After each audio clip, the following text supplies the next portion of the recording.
Thanil chatlambadagi chap lepi aduga mamaidu onthorei Jack orambaduda noklai Thanil na kuidorge Jack na she Thanil na koinu shibo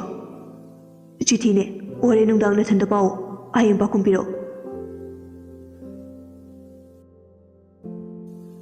Thanil di ngakpana lori adubu Jack thi Thanil ka school sida yamluna tinarakpa misakni atay nupana pirakpa oramlabati ngasay na popadawni Jack oibagi chithi du tapna lawi Jack tu monda nungay na chatkri Thanil su classroom da changai hek changakpaga sanana laknarai sanana nupa sarsipo mina syam pamne sinadi nupi na dum keraga leramadi Manipuri nupa mayam sa tangkay amadi sini nanggi handakta Thanil na kinjani ochingangano Priyadi may hawkay shawrabani matanta muram solaga lay ay nasa kuy na nuksirap kasi masibok pong doktri aduga tawang mayam sina ay gimangda ay nasawagta na masamsing siya loy pwede niko Ngihaki matung oja sangagtuna larik takpa hukri class matang tawduna shuti thari Suti tharakpada satra mayamdu assembly tawkisi haiduna tawri Oja amana Angangsa laiba ningon chakawbasidi suti piroi ko Ojagi wahaidu tabada satra mayamdu hongnaruba tawdana magi thokpa hairei suti pibiyu haiduna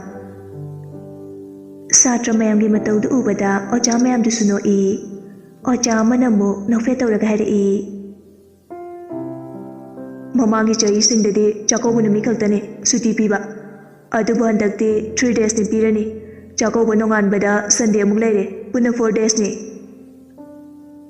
Satra mana hairei Sir adude hayengdagi school kararoi Oja aduna Diwali de hangchit natro ayang pokakini aduga hangchitagi suti oigadabane boarding da lainaba kanggu dusu ngasi phone tawnakro ayang school suti tharaga lawba laknanaba Satra mayamdo harawnei school tamlingai matamda satra singna khwaidagi pambasi suti ni assembly do loisinkhri satra singdu haraw hanakri boarding kanggu dusu noktana haraw hanarei Rumyorduna dress songdoi dress songba loibaga ngasai nupi amana pirakpa chithi du hangdoktuna pari Thanil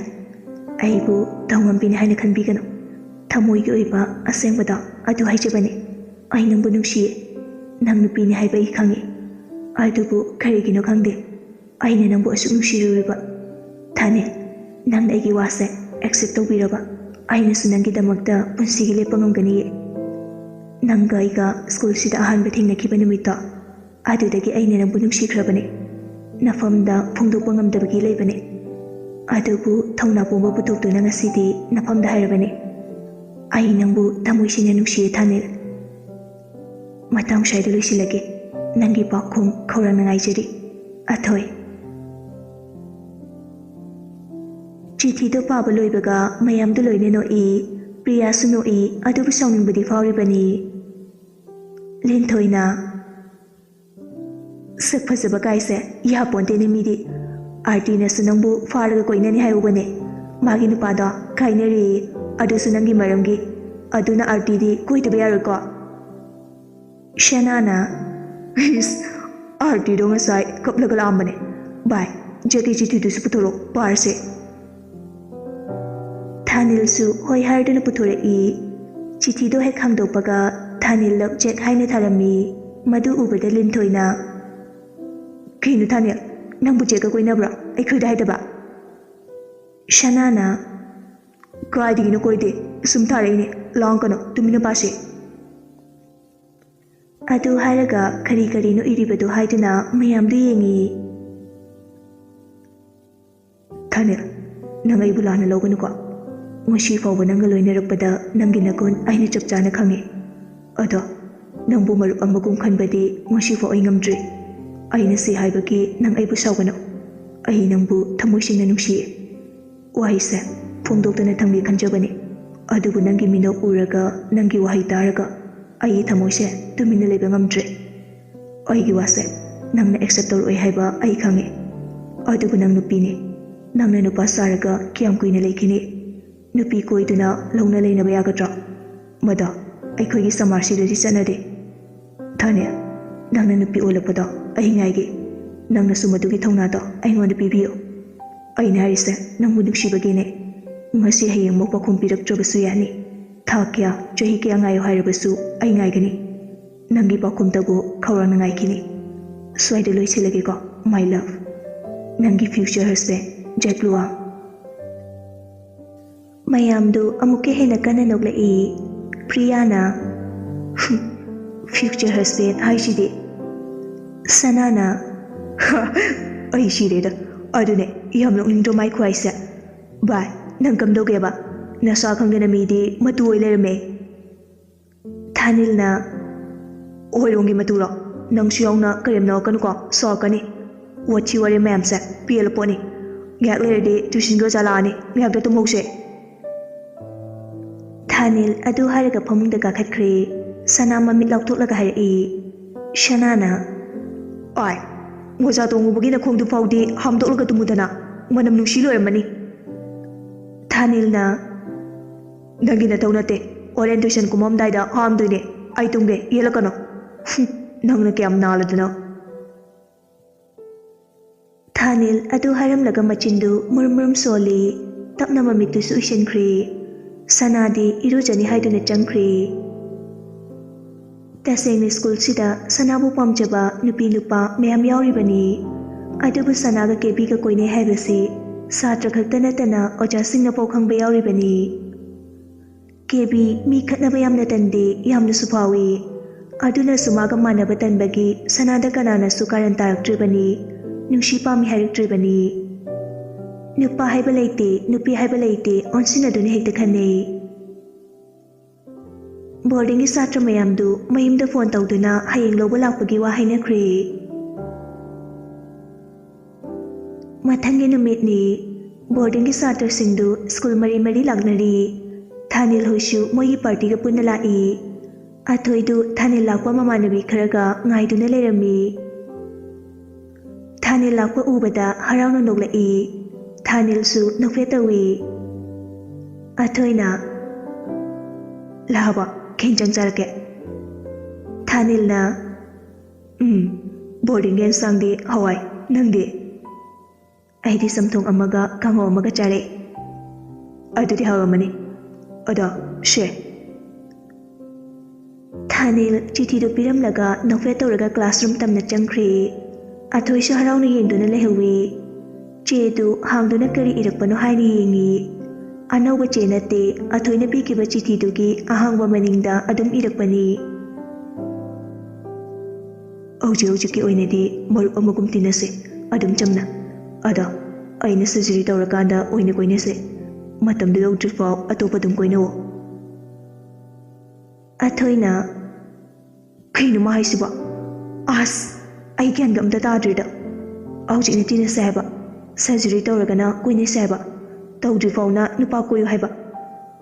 ꯑꯩꯅ ꯅꯨꯄꯥ ꯀꯣꯏꯔꯗꯤ ꯅꯪꯅ surgery ꯂꯣꯏꯔꯛꯄꯗ ꯏꯆꯥ ꯌꯥꯎꯕ꯭ꯔꯥ ꯈꯪꯗ꯭ꯔꯤ ꯑꯗꯨꯒ ꯅꯪꯅ surgery ꯇꯧꯗ꯭ꯔꯒꯅ ꯀꯃꯥꯏꯅ ꯇꯧꯕ ꯑꯁ ꯑꯩ ꯈꯪꯗ꯭ꯔꯤꯗ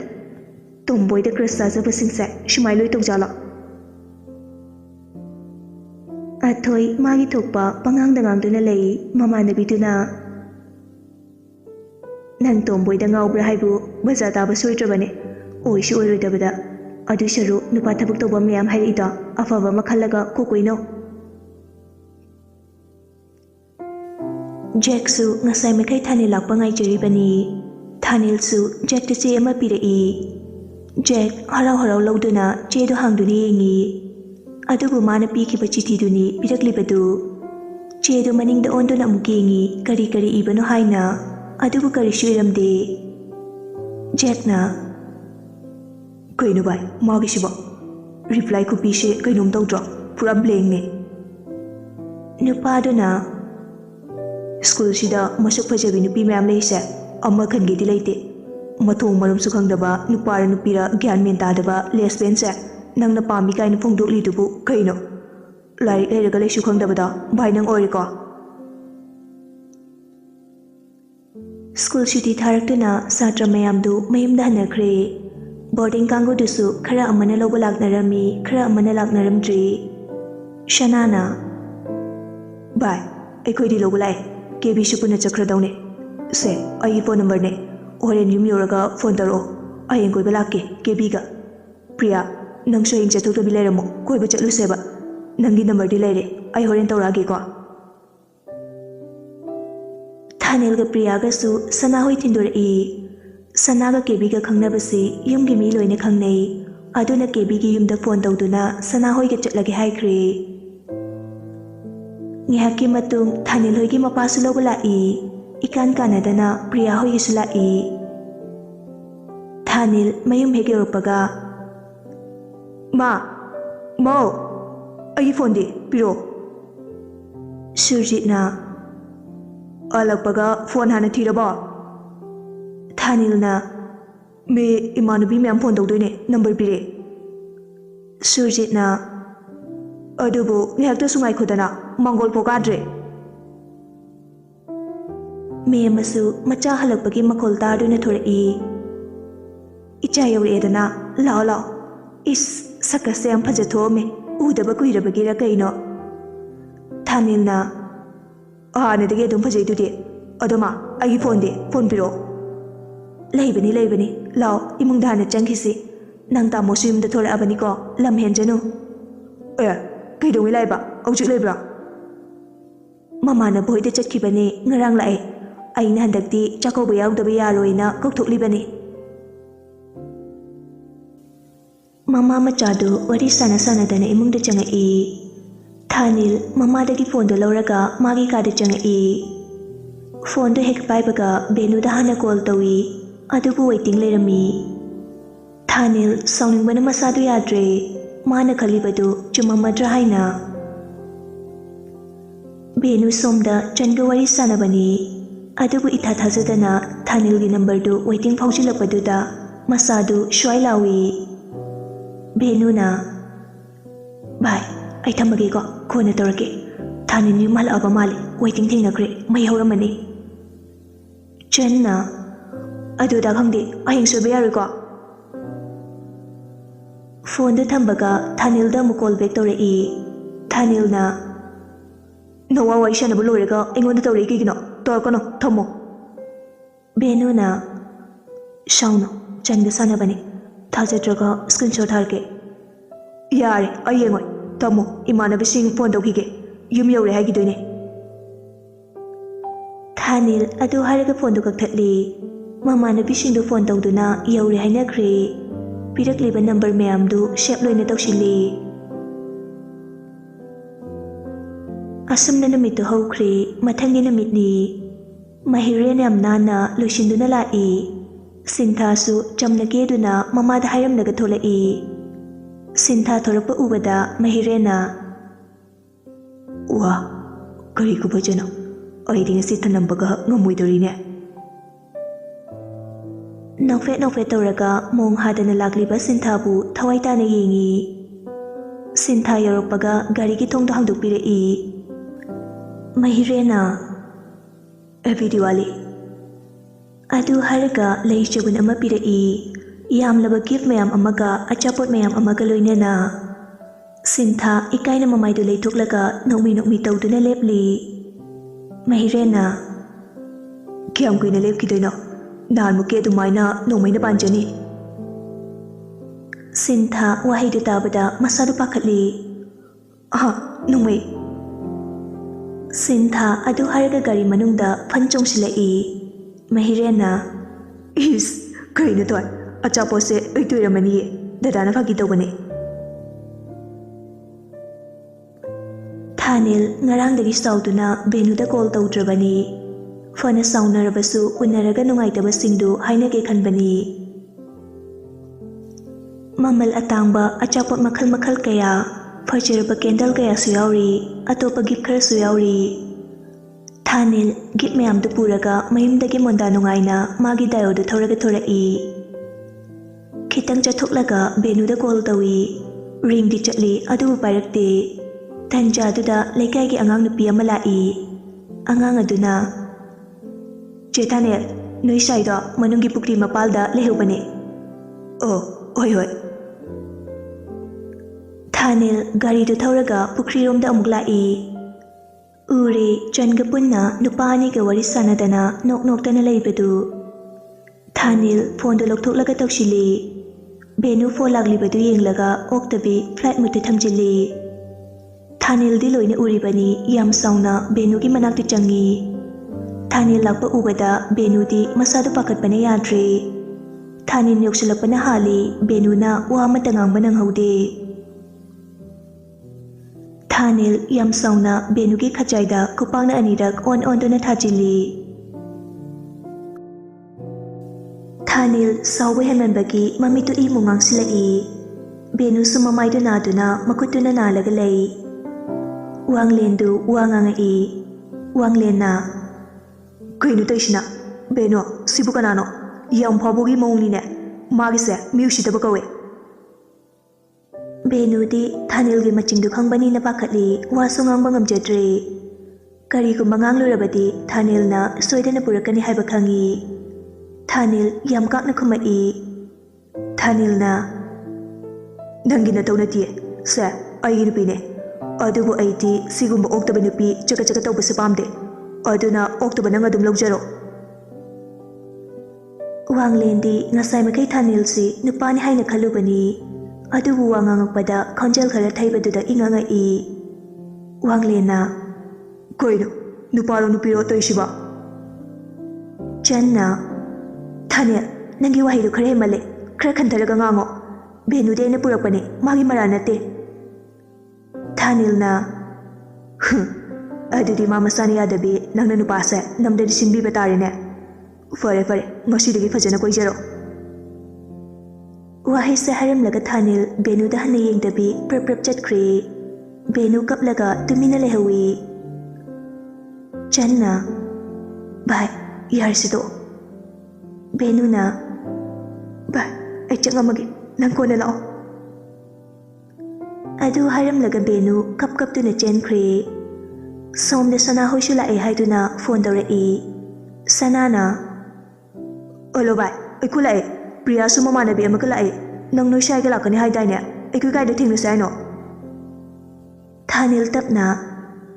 Bye ay turage. Bazada nga yung magilaw. Oy thamme dudi. Phone do thamna kre. Thanil masadu ihey hainadre. Adubu marupsing lakpanina karam na hainadabu mawung uluni. Ngihaki matung marup mayam do thengnare. Khongjam War Memorial de changluse haiduna punna lai. Mafam do yobaga urum oiba machi amada punna phammi. Priyana Aigi manabine mingna suiti kaubane khangnawo. Adu thane noi chai di dorage. Nangbu ngasai di noi chai ga sakhangna handoini haigidaine. Thanil na Mado moi mama na thorpa yadre adugine kona matang chabada khangnaro saunu ko noi. Saubudi saudida nangna haibaduda sumhangbane. Makoi masendu ming hainaduna shuti ga khangna hali. Thanil na Kebe nuisha gi memda leiba nungaibra. Kebi na nungaitradi kaino adum punsigi leigi harine yadabagi wane. Shana na Kanana yadrina haisa nangnaro. Nate nangna. Anidu mariye nei ngak wari sanaraga phagi tawduna noknei. Adubu Thanil di mut o oire. Sana di Thanil gi maithongda ubada adum khangle nungaitama ma leire haiba. Mayamdu matakta karaga yenguse hainarei. Sana na Nuyana karamo Thanil ibani tapna karake. Kebi na Nupi atopi yengoge haira yaroi punna kase. Shana na Kebe nang sidi matang yam chadida. Chalo maramokpane tapna karakeba. Sanalon na Kebi di ingit tawi. Kebi su gyan taraba male mangduna phamliba Thanil da amuktang yengamaga moisha mathaklom da kakre. ꯃꯣꯏ ꯍꯦꯛ ꯆꯠꯈꯤꯕꯒ ꯁꯅꯥꯅ ꯚꯥꯏ ꯀꯩꯗꯧꯔꯒꯦ ꯍꯥꯏꯔꯣ ꯅꯪꯒꯤ ꯃꯥꯏꯊꯣꯡꯗ ꯇꯥꯔꯤꯕ ꯑꯋꯥꯕꯗ ꯑꯩ ꯈꯪꯉꯤ ꯁꯦ ꯑꯩꯉꯣꯟꯗ ꯍꯥꯏꯔꯛꯑꯣ ꯉꯁꯥꯏ ꯃꯈꯩ ꯊꯤꯡꯗꯨꯅ ꯊꯅꯝꯕ ꯄꯤꯗꯨ ꯍꯧꯖꯤꯛꯇ ꯃꯔꯨꯞꯀꯤ ꯋꯥꯍꯩꯗꯨ ꯇꯥꯕꯗ ꯈꯥꯡꯕ ꯉꯝꯗ꯭ꯔꯗꯨꯅ ꯄꯦꯟꯅ ꯀꯞꯊꯣꯔꯛꯏ ꯁꯅꯥꯅ ꯚꯥꯏ ꯑꯗꯨꯃꯥꯏꯅ ꯇꯧꯅꯨꯁꯦ ꯑꯩ ꯂꯩꯁꯤꯗꯤ ꯍꯥꯏꯔꯣ ꯀꯩꯗꯧꯔꯒꯦ ꯊꯥꯅꯤꯜ ꯀꯞꯂꯒ ꯚꯥꯏ ꯑꯩꯅ ꯈꯟꯕꯗ ꯆꯨꯝꯃꯤ ꯃꯥ ꯑꯇꯣꯞꯄ ꯅꯨꯄꯥ ꯀꯣꯏꯔꯝꯃꯤ ꯑꯩ ꯉꯁꯤꯗꯤ ꯍꯥꯏꯐꯝ ꯈꯪꯗꯅ ꯋꯥꯏ ꯑꯩꯕꯨ ꯀꯩꯗꯧ ꯍꯥꯏꯕꯅꯣ ꯁꯤ ꯍꯥꯏꯔꯒ ꯉꯁꯥꯏ ꯇꯧꯈꯤꯕ ꯃꯌꯥꯝꯗꯨ ꯇꯝꯃꯤ ꯁꯅꯥꯅ ꯑꯁ ꯀꯩꯅꯣ ꯃꯥꯅ ꯈꯜꯂꯤꯗꯨꯕ ꯈꯨꯄꯥꯛꯅ ꯊꯥꯕꯗ ꯅꯠꯇꯦ ꯄꯨꯈ꯭ꯔꯤꯗꯨꯗ ꯀꯥꯎꯊꯔꯝꯕ ꯌꯥꯗ꯭ꯔꯣ ꯑꯩ ꯌꯥꯎꯔꯝꯃꯗꯤ ꯈꯪꯗꯧꯅꯤ ꯊꯥꯅꯤꯜꯅ ꯚꯥꯏ ꯃꯥ ꯍꯧꯖꯤꯛꯇꯤ ꯄꯨꯛꯆꯦꯟ ꯑꯣꯟꯈ꯭ꯔꯦ ꯑꯩꯕꯨ ꯀꯩꯁꯨ ꯈꯟꯗ꯭ꯔꯦ ꯍꯥꯏꯕ ꯑꯩ ꯈꯪꯉꯦ ꯃꯥꯅ ꯑꯩꯕꯨ ꯑꯁꯦꯡꯕ ꯅꯨꯡꯁꯤꯕ ꯑꯣꯏꯔꯕꯗꯤ ꯑꯁꯨꯝꯅ ꯇꯧꯔꯣꯏꯌꯦ ꯁꯅꯥꯅ ꯅꯨꯄꯤ ꯃꯣꯏꯅ ꯑꯁꯨꯛ ꯌꯥꯝꯅ ꯑꯍꯦꯟꯕ ꯄꯥꯝꯃꯤꯁꯦ ꯀꯩꯒꯤꯅꯣ ꯇꯣꯝꯕꯣꯏ ꯑꯩꯈꯣꯏꯁꯤꯕꯨ ꯅꯨꯄꯤ ꯃꯣꯏꯒꯤ ꯄ꯭ꯂꯦ ꯇꯧꯐꯝꯂꯣ ꯍꯥꯏꯕꯅꯤꯗ ꯇꯣꯝꯕꯣꯏ ꯑꯣꯏꯖꯔꯁꯨ ꯃꯤꯅꯦ ꯊꯃꯣꯏ ꯄꯥꯜꯂꯦ ꯇꯥꯏꯕꯪꯒꯤ ꯆꯠꯅꯕꯤ ꯂꯣꯏꯅ ꯈꯪꯉꯤ ꯑꯗꯨ ꯀꯨꯏꯅ ꯆꯍꯤ 2 ꯈꯪꯅꯔꯛꯂꯒ ꯍꯦꯛꯇ ꯇꯔꯥꯏ ꯃꯥꯅ ꯑꯗꯨꯃꯥꯏꯅ ꯇꯧꯈꯤꯕ ꯅꯨꯄꯤ ꯑꯌꯥꯝꯕ ꯂꯣꯏꯅ ꯇꯧꯋꯦ ꯇꯣꯝꯕꯣꯏꯅ ꯅꯨꯄꯤ ꯀꯣꯏꯕꯗ ꯀꯩꯗꯧꯅꯨꯡꯗ ꯂꯥꯞꯊꯣꯛꯇꯕꯅꯦ ꯅꯨꯄꯤꯁꯤꯡꯅꯅꯦ ꯍꯦꯛꯇ ꯂꯥꯞꯊꯣꯛꯄꯅꯦ ꯃꯔꯝꯗꯤ ꯀꯩꯒꯤꯅꯣ ꯈꯪꯗꯦ ꯖꯦꯟꯗꯔ ꯈꯦꯠꯅꯕꯒꯤ ꯃꯣꯏꯕꯨ ꯃꯆꯥ ꯄꯣꯛꯍꯟꯕ ꯉꯝꯃꯣꯏ ꯍꯥꯏꯕꯒꯤꯔ ꯈꯪꯗꯦ IVF ꯇꯧꯔꯁꯨ ꯌꯥꯕꯗꯣ ꯊꯥꯅꯤꯜ ꯀꯞꯂꯝꯕꯗꯨ ꯁꯅꯥꯒꯤ ꯑꯔꯣꯏꯕꯒꯤ ꯋꯥꯍꯩꯗꯨꯗ ꯅꯣꯛꯊꯣꯔꯛꯏ ꯁꯅꯥꯅ ꯅꯣꯛꯀꯅꯣ ꯑꯩꯅ ꯍꯥꯏꯁꯦ ꯑꯁꯦꯡꯕꯅꯦ ꯑꯗꯣ ꯚꯥꯏ ꯑꯩꯗꯤ 12 ꯂꯣꯏꯕꯒ ꯁꯔꯖꯔꯤ ꯇꯧꯔꯅꯤ ꯀꯦꯕꯤꯁꯦ ꯌꯥꯝ ꯅꯨꯡꯁꯤ ꯍꯧꯖꯤꯛ ꯏꯃꯨꯡ ꯃꯅꯨꯡꯅ ꯌꯥꯅꯔꯤꯁꯦ ꯌꯥꯅꯔꯛꯇꯕ ꯌꯥꯏ ꯑꯗꯨꯅ ꯑꯩ ꯁꯔꯖꯔꯤ ꯇꯧꯗꯕ ꯌꯥꯗꯦ ꯅꯪꯁꯨꯅꯦ ꯍꯥꯏꯔꯤꯁꯦ ꯀꯥꯟꯅꯗꯦ 12 ꯂꯣꯏꯕꯒ ꯅꯩꯁꯦ ꯅꯨꯄꯤ ꯑꯃ ꯀꯣꯏꯈꯥꯏꯔꯁꯦ ꯄ꯭ꯔꯤꯌꯥꯅ ꯅꯪꯕꯨ ꯌꯥꯝ ꯅꯨꯡꯁꯤꯖꯕꯅꯦ ꯄ꯭ꯔꯤꯌꯥꯒ ꯑꯣꯏꯅ ꯀꯣꯏꯅꯔꯣ ꯊꯥꯅꯤꯜ ꯅꯣꯛꯂꯒ ꯑꯗꯨꯅ ꯐꯔꯗ꯭ꯔꯥ ꯈꯪꯗ꯭ꯔꯦ ꯃꯋꯥ ꯂꯧꯗꯦꯗ ꯃꯥꯅ ꯅꯨꯄꯥ ꯎꯅ ꯂꯩꯔꯒ ꯑꯩꯅ ꯁꯤꯗ ꯀꯞꯀꯗ꯭ꯔꯥ ꯀꯞꯄꯣꯏ ꯗꯔꯀꯥꯔ ꯇꯥꯗꯦ ꯑꯅꯤꯗꯨ ꯑꯃꯨꯛ ꯅꯣꯛꯅꯣꯛꯇꯅ ꯃꯊꯛꯇ ꯀꯥꯈ꯭ꯔꯦ ꯁꯣꯝꯗ ꯃꯍꯤꯔꯦꯟꯒ ꯁꯤꯟꯊꯥꯒꯁꯨ ꯈꯣꯡꯖꯣꯝ ꯋꯥꯔ ꯃꯦꯃꯣꯔꯤꯌꯦꯜꯗꯅꯤ ꯎꯅꯔꯤꯕꯗꯨ ꯃꯕꯥꯅꯤꯁꯨ ꯃꯆꯤ ꯑꯃꯗ ꯐꯝꯂꯒ ꯑꯆꯥꯄꯣꯠ ꯆꯥꯔꯤ ꯁꯤꯟꯊꯥꯅ ꯗꯗꯥ ꯁꯤꯒꯤ ꯃꯐꯝꯁꯤꯗ ꯅꯨꯡꯁꯤꯅꯕ ꯅꯨꯄꯥ ꯅꯨꯄꯤ ꯄꯨꯟꯅ ꯎꯅꯕꯁꯦ ꯊꯨꯡꯅꯗꯦ ꯍꯥꯏꯌꯦ ꯍꯌꯦꯡꯈꯩ ꯁꯤꯗ ꯂꯥꯛꯑꯣꯏꯁꯦ ꯃꯍꯤꯔꯦꯟ ꯅꯣꯛꯂꯒ ꯏꯁ ꯊꯣꯏ ꯀꯅꯥꯅ ꯍꯥꯏꯔꯤꯅꯣ ꯑꯗꯨꯕꯨ ꯑꯗꯨꯕꯨ ꯋꯥꯅꯦꯅ ꯃꯤꯗꯨꯒꯤ ꯂꯥꯏꯕꯛꯀꯤ ꯋꯥꯅꯤ ꯁꯤꯗꯤ ꯑꯗꯨꯕꯨ ꯂꯥꯏꯕꯛꯇ ꯇꯥꯏꯁꯤꯟꯕꯁꯨ ꯂꯥꯟꯒꯅꯤ ꯏꯁꯥ ꯏꯁꯥꯅ ꯂꯦꯞꯀꯗꯕꯅꯤ ꯅꯪ ꯑꯩꯅ ꯊꯃꯣꯏ ꯁꯦꯡꯅ ꯅꯨꯡꯁꯤꯅꯔꯒ ꯄꯟꯊꯨꯡ ꯌꯧꯕꯗꯕꯨ ꯀꯅꯥꯅ ꯊꯤꯡꯗꯧꯔꯤꯒꯦ ꯂꯥꯏ ꯂꯥꯛꯂꯒ ꯊꯤꯡꯂꯕꯁꯨ ꯗꯗꯥꯅ ꯊꯣꯏꯒꯤꯗꯃꯛ ꯄꯥꯝꯕꯣꯝ ꯇꯤꯡꯉꯒ ꯑꯀꯤꯕ ꯌꯥꯎꯗꯅ ꯂꯦꯞꯀꯅꯤꯌꯦ ꯁꯤꯟꯊꯥꯅ ꯍꯣꯏ ꯑꯗꯨꯕꯨꯗꯤ ꯆꯨꯝꯃꯦ ꯑꯗꯨꯗꯤ ꯏꯃꯥꯟꯅꯕꯤꯁꯤꯡꯅ ꯁꯨꯝ ꯍꯥꯏꯕ ꯑꯗꯨꯒꯤꯅꯤ ꯗꯗꯥ ꯅꯠꯇꯕ ꯀꯅꯥꯁꯨ ꯄꯥꯝꯗꯦ ꯗꯗꯥꯒ ꯀꯥꯏꯅꯕ ꯑꯩꯗꯤ ꯉꯝꯃꯣꯏ ꯃꯄꯣꯛ ꯈꯨꯗꯤꯡꯗ ꯗꯗꯥꯕꯨ ꯑꯩꯒꯤ ꯑꯗꯨꯝ ꯑꯣꯏꯖꯒꯦ ꯃꯍꯤꯔꯦꯟꯅ ꯌꯥꯝ ꯆꯤꯡꯅꯔꯗꯤ ꯉꯁꯤꯃꯛ ꯆꯦꯟꯈ꯭ꯔꯁꯤꯔꯣ ꯍꯧꯔꯛꯑꯗꯕꯅꯦ ꯑꯣ ꯑꯩꯗꯤ ꯀꯩꯝꯇ ꯆꯤꯡꯅꯖꯗꯤꯌꯦ ꯗꯗꯥꯅ ꯀꯥꯏꯅꯒꯗ꯭ꯔꯥ ꯍꯥꯏꯅ ꯄꯥꯈꯠꯄꯅꯦ ꯑꯗꯣ ꯗꯗꯥ ꯌꯨꯝ ꯌꯧꯕ ꯊꯦꯡꯉꯅꯤ ꯍꯟꯅꯕ ꯇꯧꯔꯁꯤ ꯂꯥꯛꯑꯣ ꯑꯅꯤꯗꯨ ꯋꯥꯔꯤ ꯁꯥꯟꯅꯗꯅ ꯃꯈꯥꯗ ꯀꯨꯝꯊꯔꯛꯏ ꯒꯥꯔꯤ ꯊꯝꯂꯤꯕ ꯑꯗꯣꯝꯗ ꯂꯥꯛꯏ ꯃꯍꯤꯔꯦꯟꯅ ꯊꯣꯏ ꯅꯪ ꯁꯤꯗ ꯉꯥꯛꯇꯪ ꯂꯩꯔꯝꯃꯨꯀꯣ ꯒꯥꯔꯤꯁꯨ ꯀꯥꯎꯔꯝꯃꯦ ꯑꯝꯇ ꯂꯧꯔꯨꯈꯤꯒꯦ ꯃꯍꯤꯔꯦꯟ ꯑꯗꯨ ꯍꯥꯏꯔꯝꯂꯒ ꯑꯃꯨꯛ ꯃꯊꯛꯇ ꯀꯥꯈꯠꯈ꯭ꯔꯦ ꯃꯥꯅ ꯀꯥꯈꯠꯂꯛꯄꯒ ꯊꯥꯅꯤꯜ ꯍꯣꯏꯁꯨ ꯀꯨꯝꯊꯔꯛꯄꯒ ꯊꯩꯅꯩ ꯊꯥꯅꯤꯜ ꯍꯣꯏꯁꯨ ꯒꯥꯔꯤ ꯊꯝꯂꯤꯕ ꯑꯗꯣꯝꯗ ꯂꯥꯛꯏ ꯁꯤꯟꯊꯥꯅ ꯂꯦꯞꯇꯨꯅ ꯂꯩꯔꯝꯕꯗꯨ ꯎꯔꯨꯔꯦ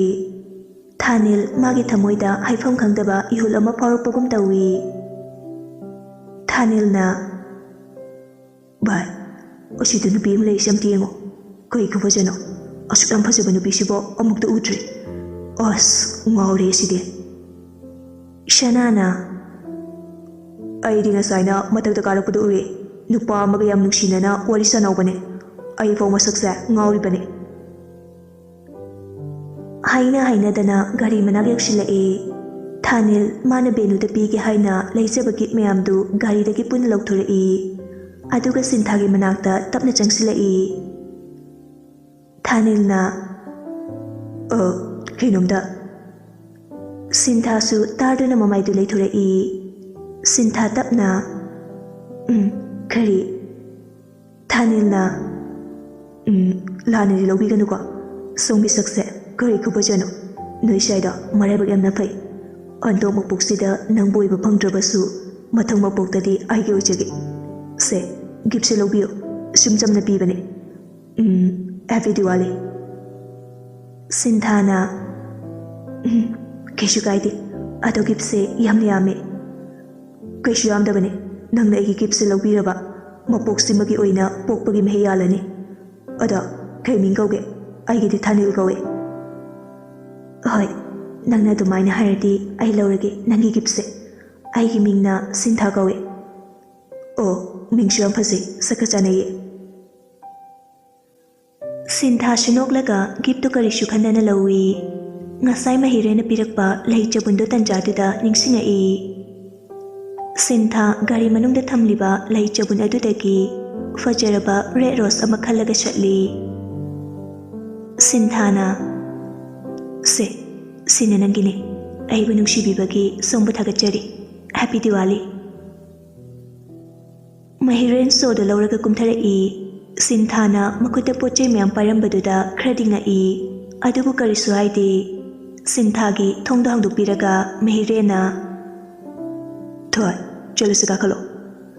Sinthana ꯍꯣꯏ Sinthana Dynalika ꯑꯃꯨꯛ ꯑꯣꯟꯁꯤꯜꯂꯒ ꯑꯗꯨꯗꯤ ꯆꯠꯂꯨꯈꯤꯒꯦꯀꯣ ꯕꯥꯏ ꯕꯥꯏ Sintha ꯍꯣꯏ ꯆꯠꯈꯤꯕꯒ ꯁꯅꯥꯅ ꯀꯥꯔꯟ ꯍꯧꯔꯛꯏ Dynaldi ꯃꯃꯤꯠ ꯀꯨꯞꯊꯈꯩ ꯆꯠꯈꯤꯕꯗꯨ ꯌꯦꯡꯗꯨꯅ ꯂꯩꯍꯧꯏ ꯁꯅꯥꯅ ꯃꯣꯏ ꯑꯅꯤꯒꯤ ꯈꯨꯅꯨꯡꯁꯤꯟ ꯑꯁꯤꯗꯤ ꯆꯥꯛꯏꯍꯦ ꯅꯨꯄꯥꯁꯤꯁꯨ ꯑꯅꯤꯃꯛ ꯐꯖꯩ ꯍꯥꯏꯕ ꯑꯩ ꯃꯣꯏ ꯑꯅꯤꯒꯤ ꯃꯆꯥꯗꯨꯗꯤ ꯑꯣꯟꯊꯣꯛꯅ ꯌꯦꯡꯅꯤꯡꯈ꯭ꯔꯦꯗ ꯑꯁ ꯍꯧꯖꯤꯛꯀꯤ ꯅꯨꯄꯤꯗꯨ ꯎꯔꯒ ꯏꯅꯥꯛꯇ ꯂꯩꯔꯤꯁꯤꯡꯁꯤꯗꯤ ꯌꯣꯡ ꯑꯣꯏꯅ ꯂꯣꯏ ꯎꯔꯦꯗ ꯂꯧꯈꯠꯐꯝ ꯑꯃꯠꯇ ꯌꯥꯎꯗ꯭ꯔꯦ ꯕꯤꯠꯀ ꯂꯣꯏ ꯇꯦꯛꯑꯦ ꯁꯅꯥꯅ ꯉꯥꯡꯂꯤꯕꯗꯨ ꯀꯦꯕꯤꯁꯨ ꯇꯥꯗꯨꯅ ꯏꯁꯧ ꯍꯧꯔꯛꯏ ꯀꯦꯕꯤꯅ ꯀꯔꯤꯕ ꯅꯪ ꯍꯧꯖꯤꯛꯀꯤꯗꯣ ꯑꯣ ꯑꯩꯁꯦ ꯌꯥꯝꯅ ꯊꯤꯕꯒꯤ ꯃꯑꯣꯡꯅꯤꯅꯦ ꯐꯔꯦ ꯐꯔꯦ ꯅꯪꯅ ꯕꯤꯠ ꯂꯩꯇ꯭ꯔꯦ ꯍꯥꯏꯕ ꯅꯠꯇ꯭ꯔꯣ ꯉꯁꯤꯗꯒꯤ ꯏꯕꯥꯅꯤ ꯀꯥꯏꯅꯔꯕꯅꯤ ꯑꯩꯉꯣꯟꯗ ꯀꯩꯝꯇ ꯍꯥꯏꯕꯤꯔꯛꯀꯅꯨ ꯑꯩ ꯌꯨꯝꯗ ꯂꯩꯖꯍꯧꯔꯒꯦ ꯅꯣꯏꯗꯒ ꯑꯝꯇ ꯆꯠꯂꯣꯏ ꯁꯅꯥꯅ ꯑꯁ ꯁꯨꯝ ꯐꯥꯒꯤ ꯇꯧꯕꯅꯤꯕ ꯑꯩꯒꯤ ꯃꯤꯠꯇꯗꯤ ꯅꯪꯁꯦ ꯊꯤꯔꯁꯨ ꯑꯗꯨꯝ ꯐꯖꯩꯌꯦ ꯃꯣꯏꯒꯤ ꯕꯂꯥꯅꯒ ꯍꯦꯟꯄꯣꯟꯇꯦ ꯉꯥꯛꯇꯪꯗꯨꯗ ꯌꯣꯡ ꯑꯣꯏꯅ ꯎꯕꯒꯤ ꯋꯥꯅꯤ ꯁꯅꯥꯒꯤ ꯋꯥꯍꯩꯗꯨꯗ ꯃꯌꯥꯝꯗꯨ ꯇꯤꯈꯠꯇꯅ ꯅꯣꯛꯊꯣꯔꯛꯏ ꯀꯦꯕꯤꯗꯤ ꯅꯣꯛꯇꯦ ꯁꯥꯎꯔꯤꯕꯅꯤ ꯍꯥꯏꯗꯨꯅ ꯋꯥ ꯉꯥꯡꯗꯕꯤ ꯇꯨꯃꯤꯟꯅ ꯂꯩꯈ꯭ꯔꯦ ꯄ꯭ꯔꯤꯌꯥꯅ ꯌꯨꯝ ꯍꯟꯅꯕ ꯇꯧꯔꯁꯦ ꯊꯦꯡꯉꯅꯤꯌꯦ ꯅꯣꯏ ꯑꯅꯤꯁꯤꯁꯨ ꯍꯨꯏꯒ ꯍꯧꯗꯣꯡꯒ ꯆꯞ ꯃꯥꯟꯅꯩ ꯎꯅꯗ꯭ꯔꯒꯅ ꯀꯣꯏꯊꯤ ꯊꯤꯅꯩ ꯍꯣꯔꯦꯟ ꯅꯌꯨꯝ ꯌꯧꯔꯒ ꯈꯠꯅꯔꯣ ꯆꯠꯅꯕ ꯇꯧꯁꯦ ꯑꯗꯨ ꯍꯥꯏꯔꯒ ꯄꯨꯟꯅ ꯒꯥꯔꯤ ꯊꯧꯗꯣꯔꯛꯏ Dynalika ꯅꯣꯏꯗꯤ ꯂꯝꯕꯤ ꯄꯨꯟꯕꯅꯤꯅ ꯆꯠꯈ꯭ꯔꯣꯅꯦ ꯑꯩꯁꯨ ꯆꯠꯈ꯭ꯔꯒꯦ ꯑꯗꯣ ꯁꯅꯥ ꯑꯩ ꯍꯣꯔꯦꯟ ꯀꯣꯜ ꯇꯧꯔꯛꯀꯦ ꯋꯥꯔꯤ ꯈꯔ ꯁꯥꯟꯅꯁꯦ ꯅꯪꯒ ꯅꯠꯇ꯭ꯔꯗꯤ ꯑꯩ ꯕꯣꯔꯗꯤꯡ ꯆꯪꯉꯛꯇ꯭ꯔꯤ ꯐꯥꯎꯗꯤ ꯌꯥꯝ ꯋꯥꯗꯧꯔꯤ ꯁꯅꯥꯅ ꯑꯩ ꯂꯣꯏ ꯈꯪꯉꯦ ꯚꯥꯏ ꯅꯪꯅ ꯍꯥꯏꯗ꯭ꯔꯁꯨ ꯑꯩꯅ ꯁꯣꯏꯗꯅ ꯀꯣꯜ ꯇꯧꯔꯛꯀꯅꯤ ꯑꯋꯥꯕ ꯀꯩꯝ ꯈꯜꯂꯨꯅꯣ ꯍꯧꯖꯤꯛꯀꯤ ꯐꯖꯕꯤꯗꯣ ꯑꯗꯨꯒꯤ ꯋꯥꯈꯜ ꯈꯜꯂꯒ ꯃꯣꯟꯗꯥ ꯅꯨꯡꯉꯥꯏꯅ ꯂꯩꯌꯣ ꯐꯪꯗ꯭ꯔꯁꯨ ꯃꯅꯝ ꯁꯥꯟꯅꯕꯗꯤ ꯀꯩꯝ ꯀꯥꯏꯗꯦ ꯑꯣꯀꯦ ꯆꯠꯂꯨꯈꯤꯒꯦꯀꯣ ꯌꯨꯝ ꯌꯧꯔ ꯍꯥꯏꯔꯛꯑꯣ ꯕꯥꯏ ꯅꯣꯏꯁꯨ ꯐꯖꯅ ꯆꯠꯂꯣ ꯄ꯭ꯔꯤꯌꯥ ꯌꯨꯝ ꯌꯧꯔ ꯍꯥꯏꯔꯛꯎꯀꯣ ꯕꯥꯏ ꯃꯌꯥꯝꯗꯨ ꯆꯠꯅꯈ꯭ꯔꯦ Dynalikaꯁꯨ ꯉꯥꯏꯍꯥꯛꯀꯤ ꯃꯇꯨꯡ ꯃꯌꯨꯝ ꯌꯧꯔꯛꯏ ꯒꯥꯔꯤꯗꯣ ꯏꯟꯁꯤꯜꯂꯝꯃꯒ ꯃꯃꯥꯕꯨ ꯀꯧꯗꯨꯅ ꯆꯪꯉꯛꯏ ꯃꯤ ꯑꯃꯅ ꯅꯪꯒꯤ ꯍꯧꯅꯕꯤ ꯁꯨꯃꯥꯡꯗꯒꯤ ꯂꯥꯎ ꯂꯥꯎꯗꯨꯅ ꯆꯪꯉꯛꯄꯗꯣ ꯇꯧꯅꯨ ꯌꯥꯗꯦꯅꯦ Dynalika ꯑꯁ ꯑꯗꯨꯒ ꯂꯥꯏꯔꯤ ꯂꯨꯄꯥ 1,000 ꯄꯤꯔꯣ ꯗꯤꯋꯥꯂꯤ ꯈꯥꯎꯒꯦ ꯃꯤ ꯑꯃꯅ ꯍꯔꯤ ꯀꯌꯥꯗꯅꯣ ꯌꯦꯡꯉꯨꯅꯦ ꯂꯝ ꯍꯦꯟꯒꯅꯨꯀꯣ ꯇꯥꯅꯤꯡꯗꯦ ꯆꯠꯂꯣ ꯃꯃꯥ ꯉꯁꯤ ꯈꯛꯇꯅꯦ ꯅꯨꯡꯇꯤꯒꯤꯁꯨ ꯅꯠꯇꯦ ꯃꯤ ꯂꯩꯁꯦꯝꯕ ꯍꯣꯏ ꯉꯥꯏ ꯂꯩꯍꯧꯔꯕꯅꯦ ꯁꯠ ꯆꯠꯄꯤꯔꯣ ꯍꯣꯔꯦꯟ ꯍꯜꯂꯛꯑ ꯁꯤꯡꯕꯤꯒꯦ ꯃꯃꯥꯅ ꯉꯥꯡꯕꯒ ꯇꯥꯕꯤꯕ ꯅꯠꯇꯦ ꯃꯥꯒꯤ ꯊꯣꯛꯄ ꯉꯥꯡꯂꯒ ꯄꯩꯁꯥꯗꯨ ꯅꯝꯗꯅ ꯂꯧꯔꯒ ꯆꯠꯈ꯭ꯔꯦ ꯁꯣꯝꯗ ꯉꯥꯟꯕ ꯍꯣꯏꯒꯤ ꯀꯥꯡꯕꯨꯗꯨꯁꯨ ꯗꯤꯋꯥꯂꯤ ꯈꯥꯎꯔꯤ ꯂꯦꯝꯕꯅ ꯊꯥꯕꯤꯌꯨ ꯊꯥꯗ꯭ꯔꯕꯗꯤ ꯐꯥꯎꯔꯣꯏ ꯍꯧꯖꯤꯛ ꯃꯔꯨ ꯍꯥꯏꯗꯣꯛꯆꯒꯗꯧꯔꯦ ꯊꯥꯗꯕꯨ ꯊꯥꯅꯔꯣ ꯂꯣꯏꯅꯔꯕꯣ ꯑꯗꯨꯗꯤ ꯍꯥꯏꯒꯠꯂꯒꯦ ꯌꯥꯅꯔꯕꯣ ꯃꯌꯥꯝ ꯃꯄꯨꯒꯤꯗꯤ ꯀ꯭ꯋꯥꯛ ꯐꯔꯦ ꯑꯩꯒꯤ ꯌꯦꯟꯖꯤꯟ 3 ꯑꯩꯒꯤꯁꯨ ꯌꯦꯟꯖꯤꯟ ꯐꯥꯎꯔꯦ ꯑꯩꯒꯤ ꯊꯝꯕꯥꯜꯁꯨ ꯐꯥꯎꯔꯦ ꯉꯥꯟꯕꯅ ꯑꯁ ꯅꯪꯒꯤꯗꯨꯗꯤ ꯑꯝꯇ ꯌꯥꯔꯣꯏꯗ ꯑꯩꯈꯣꯏ ꯃꯥꯡꯕ ꯁꯣꯏꯗ꯭ꯔꯦ ꯈꯔ ꯐꯖꯅ ꯑꯣꯜꯂꯨ ꯌꯥꯗ꯭ꯔꯣ ꯑꯩꯅꯔꯣ ꯁꯤꯕꯣ ꯑꯩꯁꯨ ꯐꯖꯅ ꯑꯣꯜꯂꯤꯅꯦ ꯑꯁ ꯑꯕꯣ ꯅꯪ ꯑꯝꯇ ꯈꯥꯎꯔꯣ ꯄꯩꯁꯥꯗꯣ ꯑꯩ ꯇꯝꯒꯦ